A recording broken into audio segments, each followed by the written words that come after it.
They found the crate first, not the ship, not the bodies. The crate. It had drifted for 11 years through the debris field of a war that had already ended, sealed, unbroken, and when the salvage crew finally cracked the lid, they expected weapons. They found tools instead. A hammer, a hand drill, a coil of wire, and underneath all of it, wrapped in cloth that had somehow survived vacuum and radiation and the slow grinding patience of time, a single rifle, disassembled, cleaned, oiled, and packed with the care of someone who expected to need it again someday. They did not know yet that this was the whole story. The tools before the weapon, the maintenance before the war. That was humanity, laid out in a single crate for anyone patient enough to read it. This is the story of why that mattered more than anyone in the galaxy was prepared for. Instructor Vel Shara had been teaching the history of the Thren Compact for 31 standard years, and in all 31 of them, no single lecture emptied a room's attention faster than the one she was about to give. She could feel it already, the way the cadets in the amphitheater had gone still the moment the lights dimmed and the star map bloomed across the display wall behind her.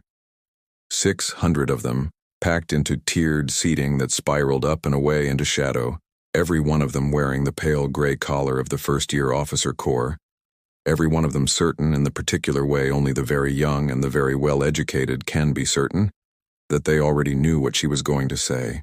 They did not. "Before I begin," Shara said, and her voice carried without effort across the amphitheater because the acoustics of Thren Hall had been engineered 4 centuries ago by people who understood that silence is a tool. "I want every one of you to write down a number, not for me, for yourselves. I want you to write down how many decades you believe it took humanity to become the dominant military and economic power in known space, starting from the day of first contact." Pens moved. Data slates lit up. She waited, arms folded, watching the numbers appear on the projected feed from the front rows, because she always let a few cadets share their guesses on the open channel, and the guesses were always instructive in exactly the same way every single year. 300 years, someone offered. 200, said another. A cadet near the back, a broad-shouldered Doran boy with the confident posture of someone who had grown up on stories of the old wars, put down 150 and looked rather pleased with himself. 41, Shara said. The amphitheater did the thing amphitheaters do when 600 people go quiet at once. It was not silence exactly. It was the sound of silence being manufactured, actively, by people trying very hard to process something. 41 years, she repeated. From the day a human survey vessel first exchanged a formal greeting with a Thren diplomatic envoy, to the day humanity held functional economic and military leverage over every major power in this quadrant, including us. Not through conquest. I want to be extremely precise about that word, because most of you are going to misuse it in your essays this term regardless of what I say right now, and I would like at least a few of you to resist the temptation. Humanity did not conquer this galaxy the way the word appears in your textbooks. There was no invasion fleet. There was no occupation force. There was no treaty signed at gunpoint in a burning capital. What happened instead was slower, cheaper, and in my professional opinion considerably more frightening, and by the end of today's lecture I expect at least half of you to agree with me. A hand went up almost immediately. Shara didn't need to check the seating chart to know it would be Cadet Yoren Dask. Yoren asked questions the way other people breathed, an involuntary reflex he had never once considered suppressing, and he had already been reprimanded twice this term for interrupting senior faculty. A fact he wore with something close to pride. "Instructor, that can't be right. My father served in the 3rd Colonial Border Patrol.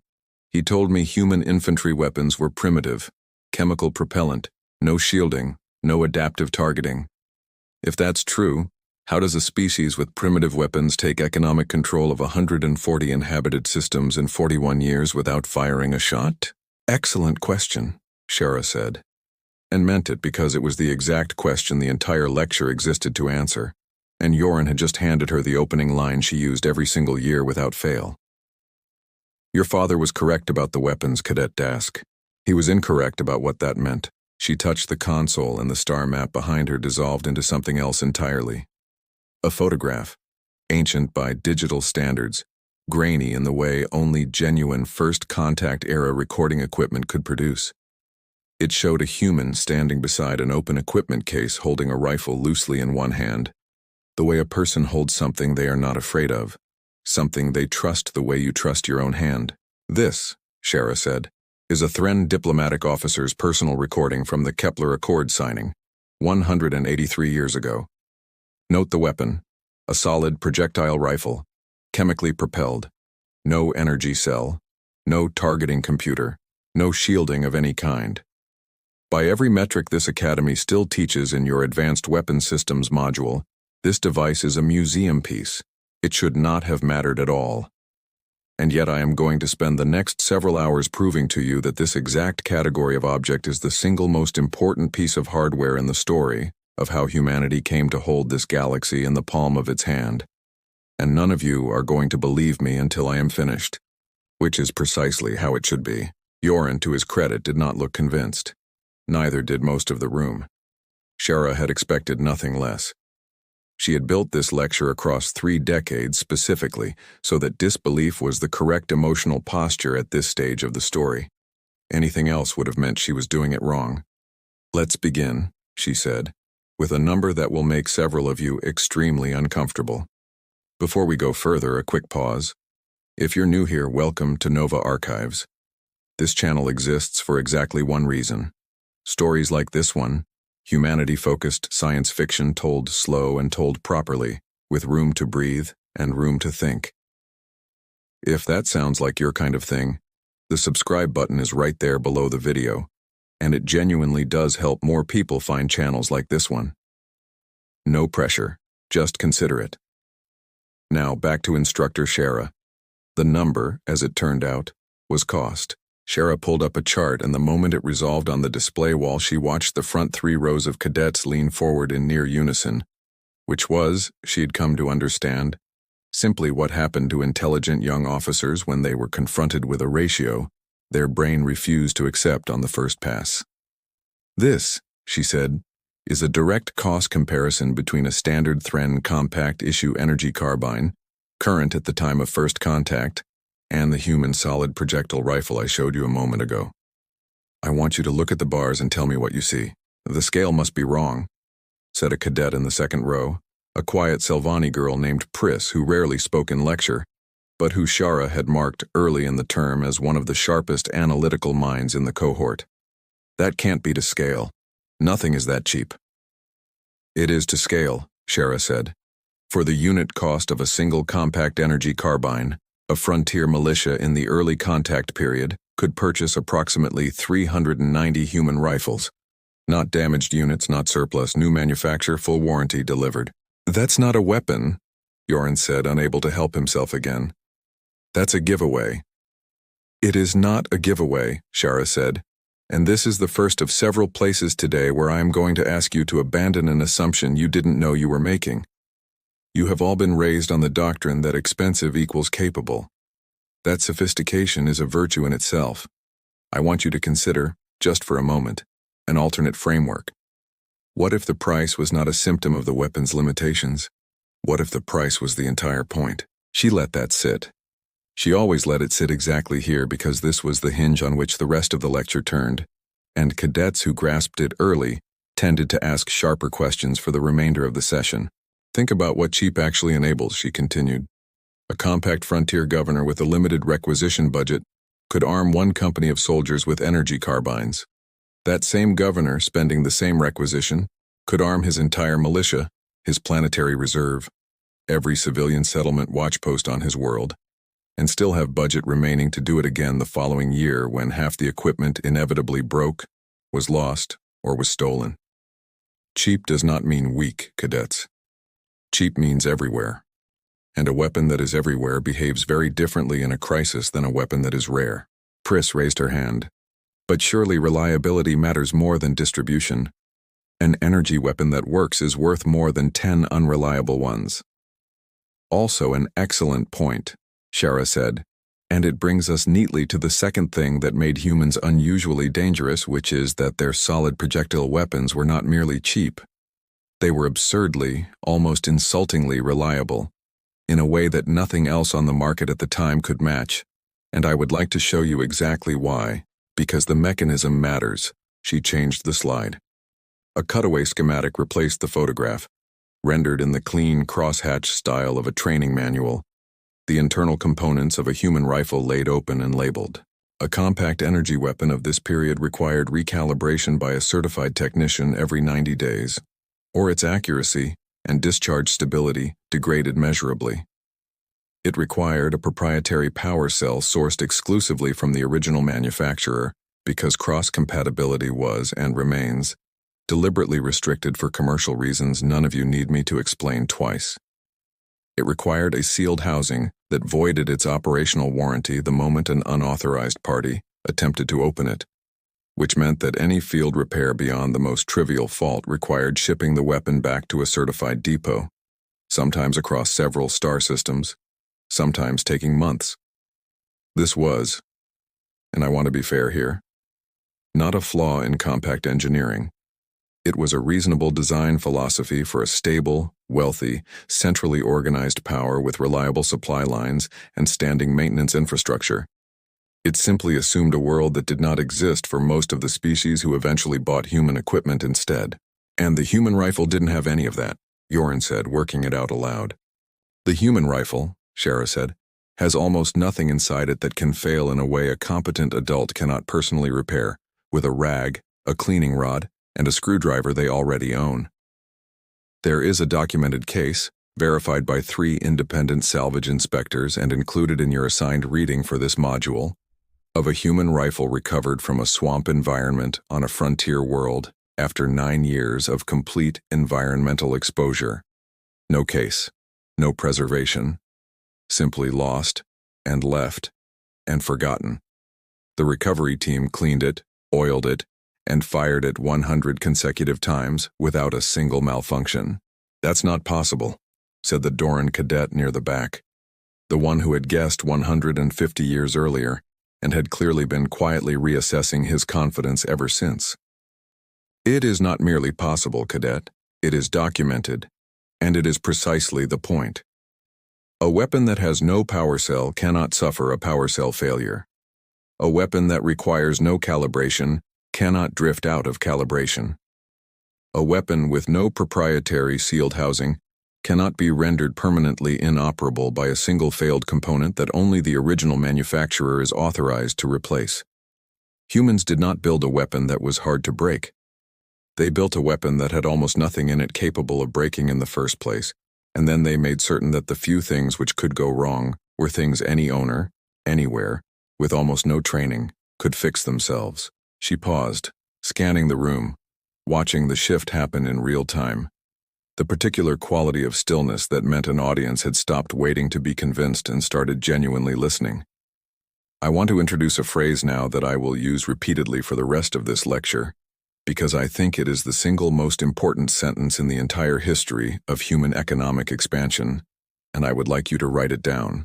A simple thing cannot fail in a complicated way. Pens moved across the amphitheater in a ragged wave. There is a particular kind of silence that settles over a room of trained officers when they realize they have been thinking about strength incorrectly for their entire education, and Shara had learned across 3 decades exactly how long to let that silence last before it curdled into defensiveness instead of curiosity. She judged the room now, watched the shoulders, watched the way several cadets in the upper tiers had stopped taking notes entirely and were simply staring at the schematic still glowing on the display wall, and decided the moment had come to push further, before comfort reasserted itself. Now, she said, I would like to address the objection that I know at least 40 of you are currently forming, because I have taught this exact lecture to 28 cohorts, and the objection is always the same, and it is always phrased the same way. Someone is thinking, reliability is not the same as capability. A weapon can be extremely dependable and still be objectively, measurably weaker than the alternative. A stone thrown accurately is more reliable than most firearms. That does not make it a superior weapon in an actual engagement. Am I close, Cadet Priss? Priss, visibly startled to be called on unprompted, straightened in her seat. Yes, that's essentially what I was thinking. Good. Hold on to it because it is correct and I am not going to pretend otherwise. A single human rifle in a direct one-to-one exchange against a single compact energy carbine in ideal operating conditions, with both weapons properly maintained, loses. It loses badly. It has shorter effective range.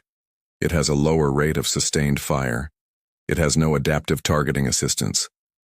If war were fought as a series of isolated single combat duels between perfectly maintained weapons in laboratory conditions, humanity's approach would have been a curiosity and nothing more. A historical footnote about a species that undervalued its own engineering.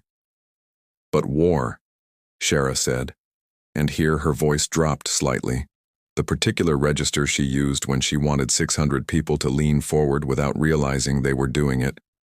War is not fought in laboratory conditions. War is fought in mud, in freezing temperature, in salt air corrosion, in supply lines stretched across a dozen unstable border systems. War is fought by frightened conscripts who received 4 weeks of training instead of 4 years, using equipment that has already been dropped, submerged, buried, and neglected by the time it actually matters. And in that environment, cadets, in the actual, unforgiving, poorly supplied reality of a frontier engagement, rather than the pristine conditions of a training simulation, the calculation changes completely. She brought up a new slide, a simple 2-column table, headers only. On one side, a force equipped with sophisticated weapons requiring specialized maintenance, calibration, and proprietary components, of which perhaps 60 to 70% remain fully operational after 6 months of active field deployment without depot access, based on Compact's own logged maintenance data from this period, which I would encourage every one of you to actually read rather than take my word for. On the other side, a force equipped with crude, inelegant, technologically unimpressive human rifles, of which the surviving records suggest 95 to 98% remain fully operational under identical field conditions, because there is functionally nothing in them capable of degrading beyond what a soldier can fix with materials found in almost any environment.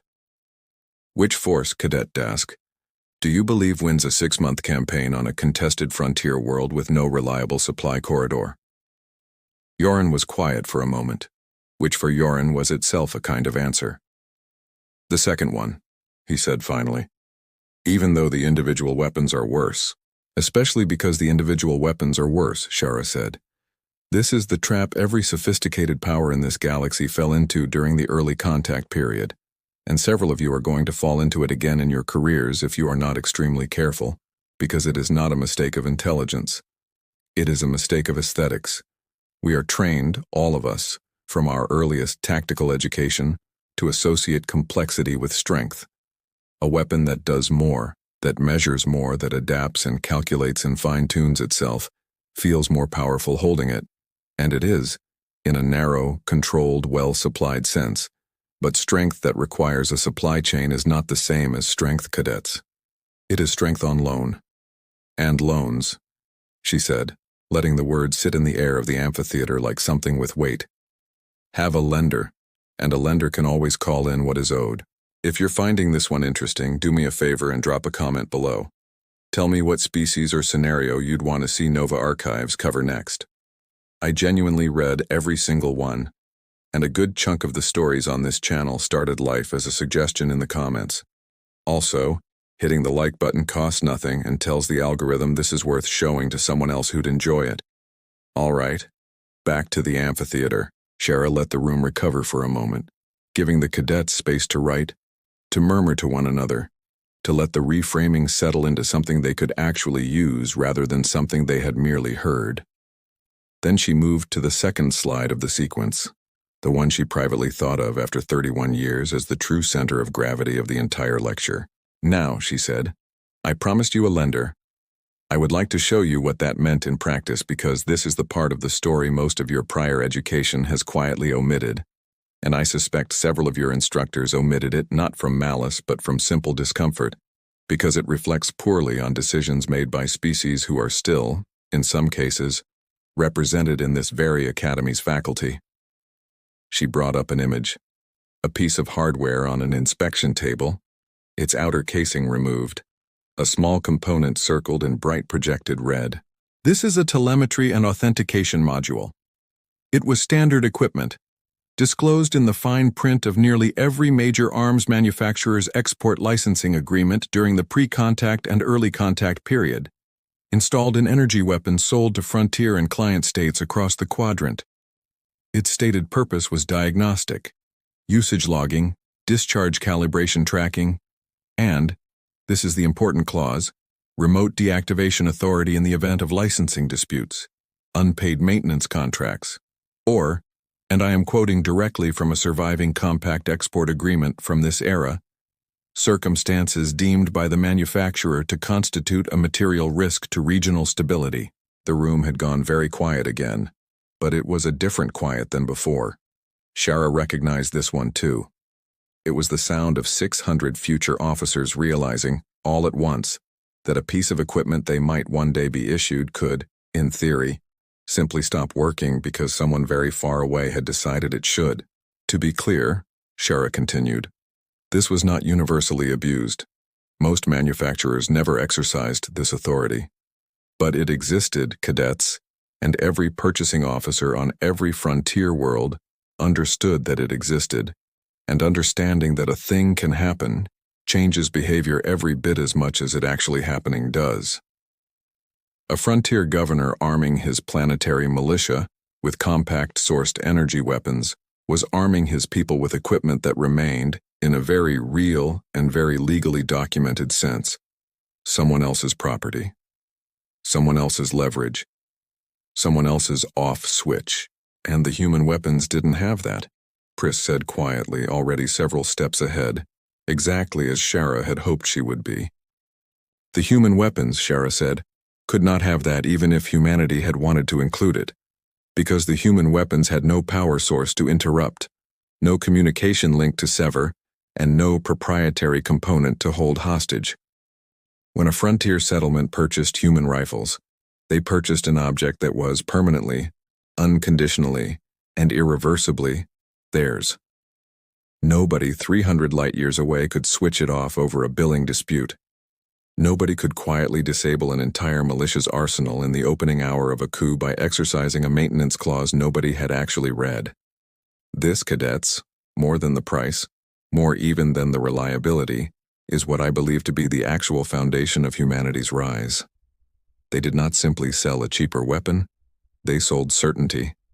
In a galaxy where every other major power had, at some point, either accidentally or deliberately, demonstrated that its exported military hardware came with strings attached, humanity sold the one product line that came with none. Yoren's hand went up again, more slowly this time, more thoughtfully. But instructor, if that's true, if the trust was really the product, why did it take 41 years and not 4? Word of something like that should spread immediately. Because trust, Shara said, is the single hardest thing in existence to sell quickly, Cadet Dask, and humanity, whatever else you conclude about them by the end of this lecture, understood that better than any other species this galaxy has ever produced. You cannot simply announce that your product cannot betray the buyer. Everyone announces that. Every manufacturer in galactic history has made exactly that promise in their marketing material. Trust has to be demonstrated repeatedly, under conditions the buyer did not control, before it becomes real. And humanity spent the first 15 years after contact doing almost nothing but demonstrating it, patiently, unglamorously, one small transaction at a time, to buyers too poor and too unimportant for anyone else in this galaxy to have bothered courting. The middle third of any long lecture, Shara had learned across decades of teaching, was the point at which an audience either committed fully or began, quietly and almost imperceptibly, to drift. She had built this section of the lecture specifically to prevent the drift, because it was here that the story stopped being about weapons at all and became something considerably stranger. I want to talk now, she said, about the frontier, not the compact core worlds, where energy weapons remained the standard for generations after contact, purchased by governments with stable treasuries and reliable maintenance infrastructure, who genuinely had little reason to worry about supply reliability. I want to talk about the outer settlements, the mining consortiums, the independent colonies too small and too poor for any major power to formally protect, the places where a weapon actually had to work every time, with no depot for 400 light-years in any direction. These were humanity's first customers, not by strategy initially. By simple economic necessity, these were the only buyers who could not afford anything else. And it was in selling to the people nobody else in this galaxy considered worth selling to that humanity built the foundation of everything that came after. She pulled up a new star chart, this one populated with a slow, deliberate spread of small gold markers, each representing a documented early sale, radiating outward from a handful of border systems. "Watch how this moves," she said, and touched the console. The gold markers began to multiply, slowly at first and then with accelerating speed, spreading outward across the chart in a pattern that looked, by the time it finished, less like a sales record and more like a stain spreading through water. Every marker is a documented transaction, a militia, a settlement watchpost, a private security contract for a mining consortium nobody in this room has ever heard of. Individually, none of these transactions mattered. Collectively, across 15 years, they mattered enormously because every single satisfied customer became, without any coordinated marketing effort on humanity's part, a testimonial the next customer trusted more than any advertisement could have produced.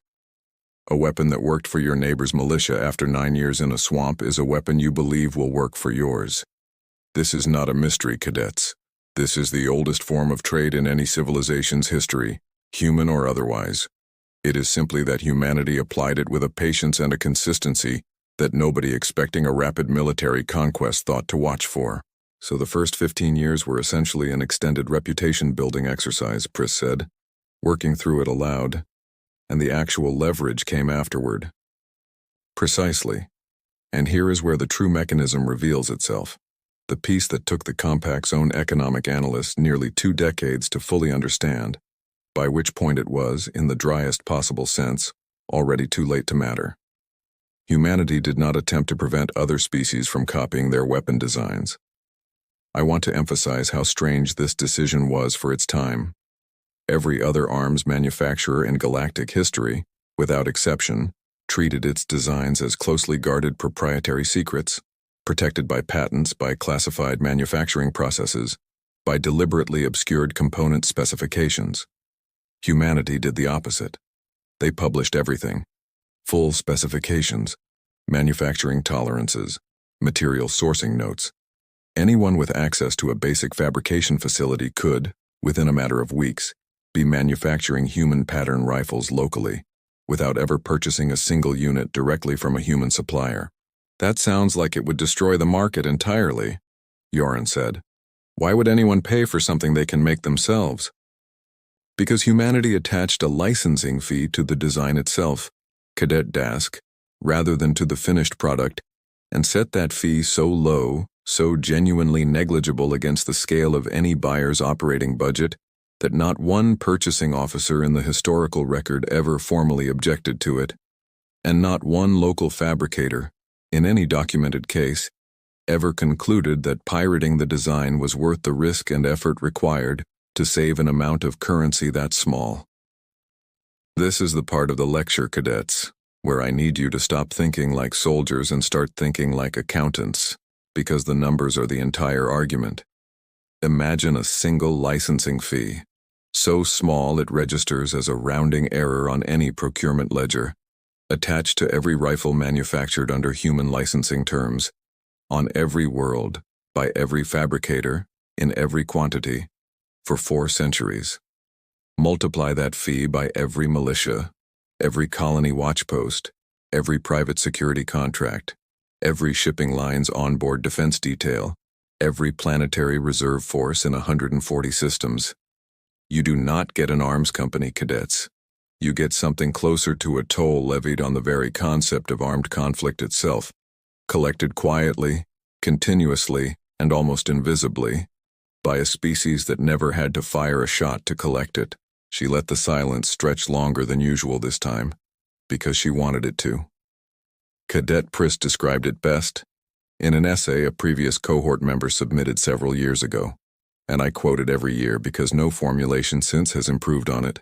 She wrote, "It was not an arms industry, it was a tax on the concept of a gun.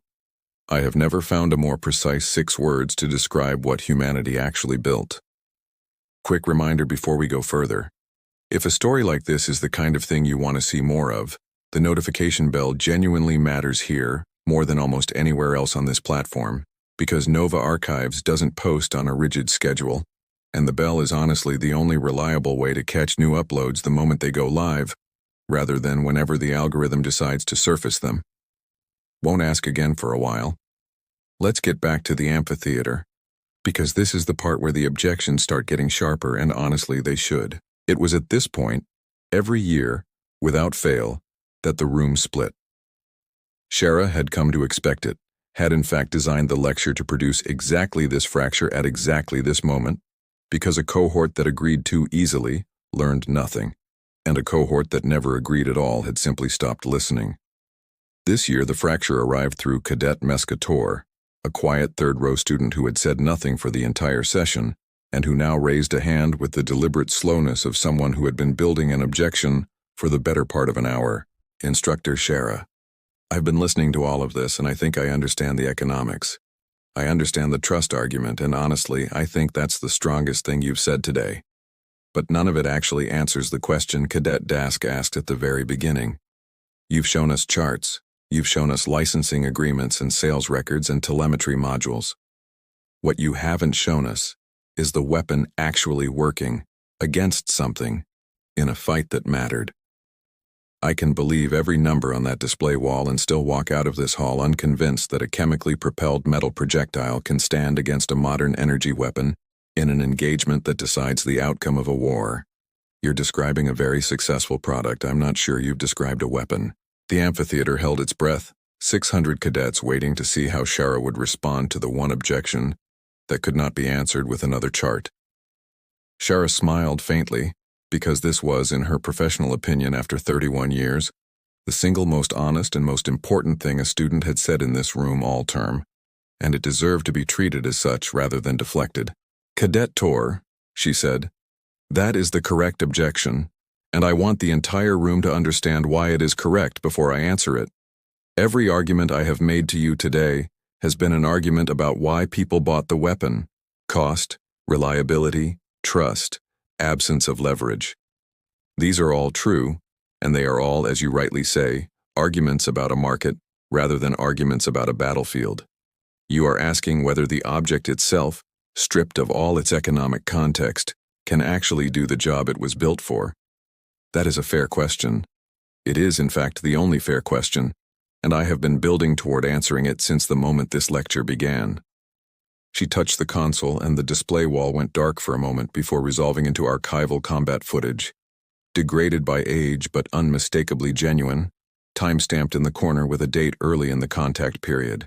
This, Shara said, is recovered footage from the border skirmish at the Ilvena Relay, 171 years ago. A private security detail, contracted by an independent mining consortium and equipped entirely with human pattern rifles purchased under standard licensing terms, engaged a raiding force equipped with stolen compact military energy weapons. I'm not going to narrate this for you. I am simply going to let you watch it, and I want every one of you to pay close attention not to who wins because the historical record already tells you that, but to how the engagement actually unfolds, because that is the part your textbooks never show you. The footage ran for several minutes in near total silence, the amphitheater absolutely still. 600 cadets watching grainy, imperfect, entirely unglamorous recorded combat. Security personnel moving through debris cover, weapons discharging in short, disciplined bursts. The raiding force's energy weapons visibly faltering, one after another, as sustained engagement began to outpace their charge cycles and thermal limits, while the defenders simply kept firing, reloading, firing again, their equipment requiring nothing from the environment around them except a supply of ammunition that had been manufactured, cheaply and locally, in the very fabrication bay the raiders had come to steal. When the footage ended, Shara let the dark screen sit for a moment before speaking again. The engagement lasted 11 minutes. The defending force sustained 2 injuries, both minor. The raiding force was forced to withdraw after 6 of their 11 energy weapons became non-operational due to thermal overload, A known limitation of that generation of compact pattern hardware under sustained rapid engagement, a limitation the human rifles, lacking any comparable thermal cycling constraint, simply did not share. Cadet Tor, does this answer your question? Meska was quiet for a long moment, watching the frozen final frame still hovering on the display wall. It answers part of it, she said finally. It shows the weapon working in one specific engagement, under one specific set of conditions. I still don't know if that generalizes. It does not generalize perfectly, Shara agreed. And I would think less of you as a future officer if you accepted a single engagement as proof of a universal principle. But I would ask you to consider this. The Ilvena relay was not an isolated incident.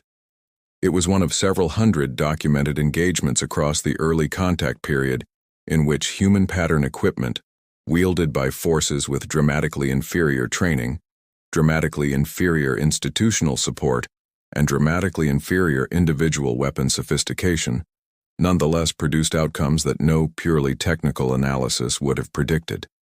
The pattern repeats too consistently, across too many independent theaters, to be coincidence. Something about the combination of low-cost, high reliability, and complete owner autonomy produced fighting forces that, engagement after engagement, simply refused to stop functioning the way a rational technical assessment insisted they should. Shara let the room breathe for a moment, watching the particular quality of stillness that meant genuine reconsideration was underway, rather than mere note-taking. And then she moved, deliberately, toward the section of the lecture she privately considered the actual heart of the entire 3-decade project. The piece that took the argument out of economics entirely and put it somewhere far more uncomfortable. I would like to correct an impression, she said, that I suspect has quietly formed in this room over the last hour, because it forms every year, and it is entirely my fault for allowing it to.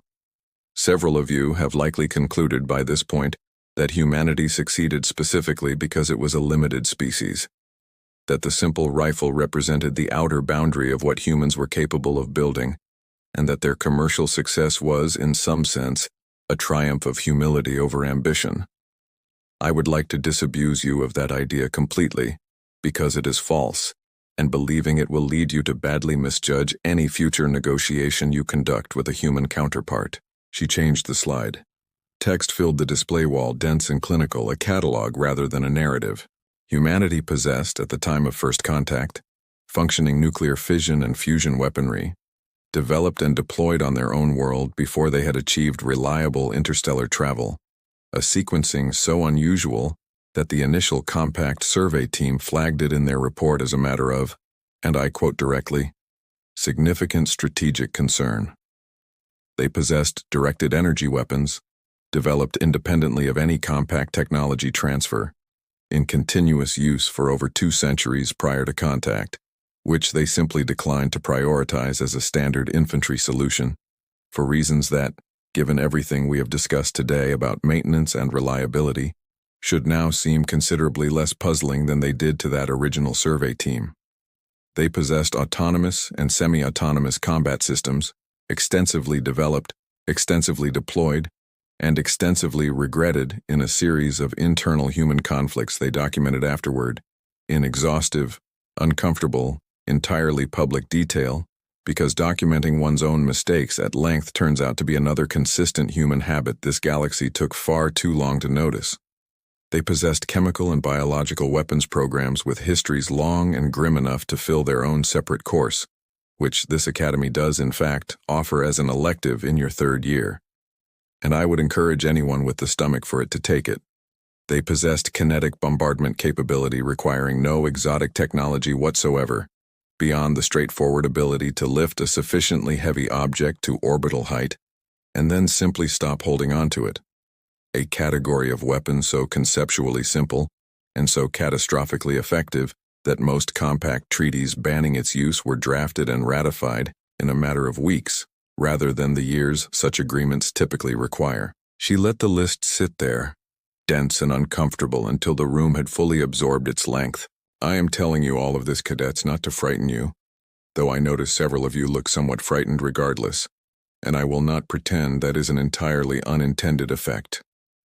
I am telling you this because it changes the entire meaning of everything I have shown you so far. Humanity did not sell the galaxy a simple rifle, because a simple rifle was the most sophisticated thing they were capable of producing.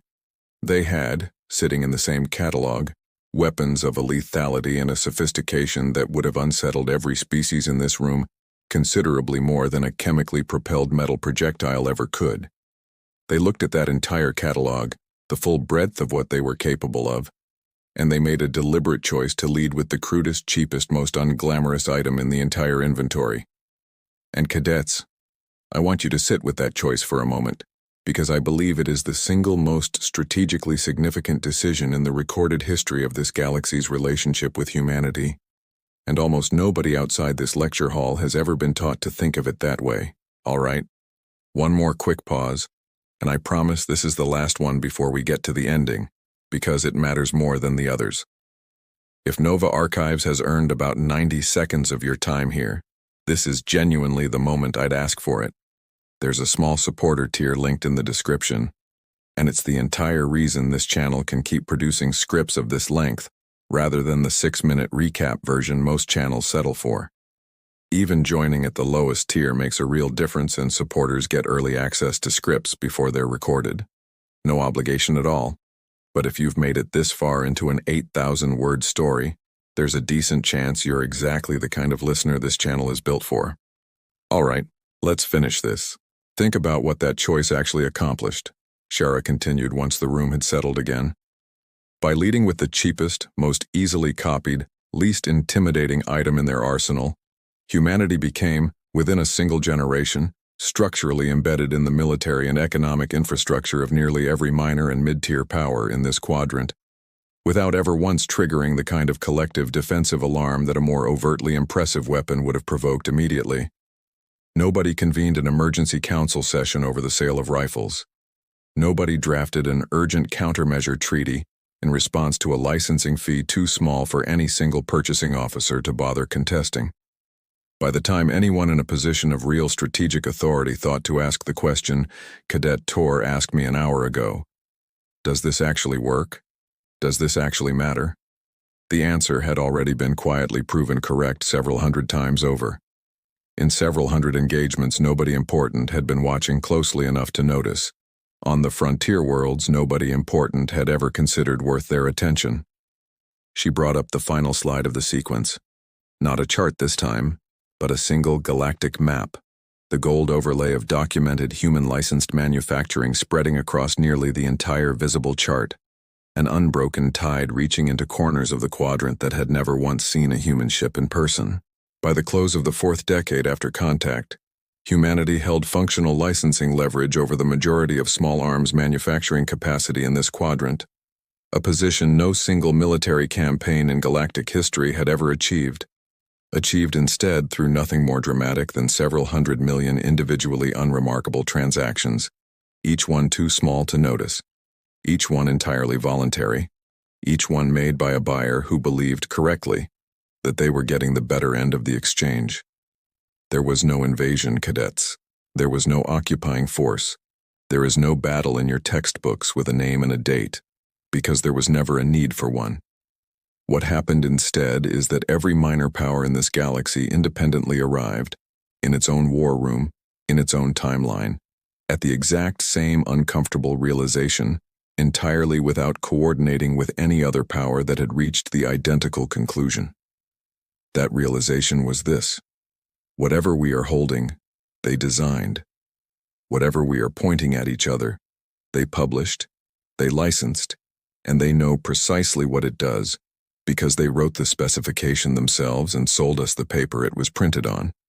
And should this relationship ever sour into open conflict, we will find ourselves fighting a war using our own equipment, built to a design humanity gave us freely, against a species that has never once needed to guess what that equipment is capable of.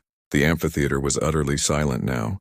600 cadets sitting with the particular stillness of people who have just watched a familiar picture rearrange itself into something considerably larger and considerably less comfortable than the one they walked in with.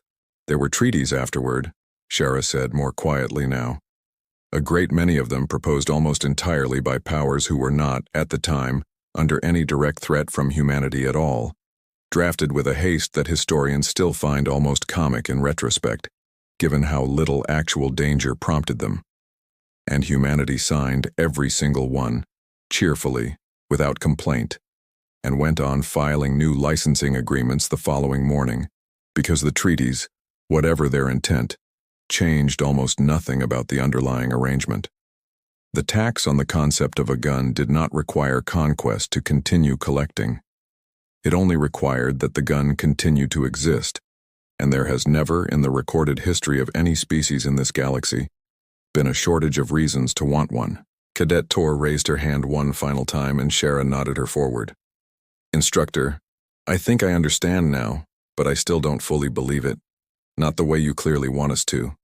I've watched the footage. I've seen the charts.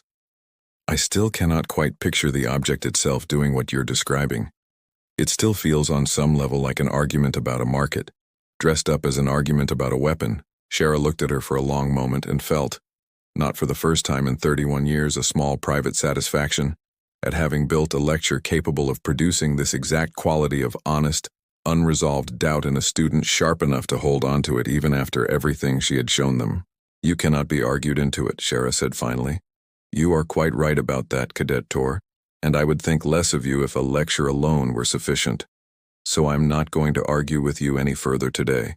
Instead, I am going to do something I do exactly once per term, for exactly one cohort, and I would ask the rest of you to stay in your seats and be patient. She stepped away from the console, crossed to a locked case set into the wall behind the lectern that most cadets had walked past 100 times without ever wondering what it contained, and produced from it, with the particular care of someone handling something considerably older than themselves, a rifle. It was not a training replica. It was not a museum reproduction behind protective glass. It was, Shara told them as she carried it down into the well of the amphitheater, an actual service weapon recovered from a decommissioned frontier militia armory 2 centuries ago, and donated to the Academy's teaching collection by an officer who believed, correctly as it turned out, that a lecture hall full of future officers would someday need to hold it in order to actually understand it. She set it in Meska Tor's hands.